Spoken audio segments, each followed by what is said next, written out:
Քո ապակա կենսաթոշակի չափը կախված է ինչպես քո եկամտից ու ամսական հատկացումներից, այնպես էլ կենսաթոշակային ֆոնդից և ժամանակի ընթացքում այդ ֆոնդի աշխատած հավելյալ եկամտից։ Հայաստանում գործում են երկու կենսաթոշակային ֆոնդի կառավարիչներ՝ Ամունդի ԱԿԲԱ և ՑԵ Կվադրատ Ամպեգա, և յուրաքանչյուրն առաջարկում են 3 կենսաթոշակային ֆոնդեր՝ կայուն եկամտային, պահպանողական և հավասարակշռված։ Կայուն եկամտային ֆոնդի դեպքում խնայողությունները ներդրվում են միայն պարտատոմսերում ու ավանդներում և ապահովում են քեզ կայուն եկամուտ ու ցածր ռիսկ։ Պահպանողական ֆոնդի դեպքում խնայողություններից մի մասը ներդրվում է բաժնետոմսերում,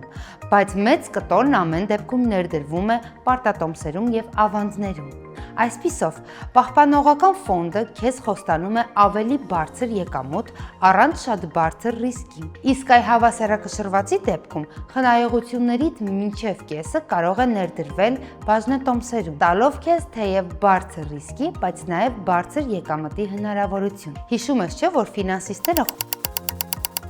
խորհուրդ են տալիս երիտասարդ տարիքում նախապատվությունը տալ բարձր ռիսկային, բայց նաև բարձր եկամտի հավանականություն ունեցող ներդրումներին ու ֆոնդերին։ Այսպիսով ստացվում է ընդհանուր 6 կենսաթոշակային ֆոնդեր տարբեր ներդրումային ռազմավարություններով։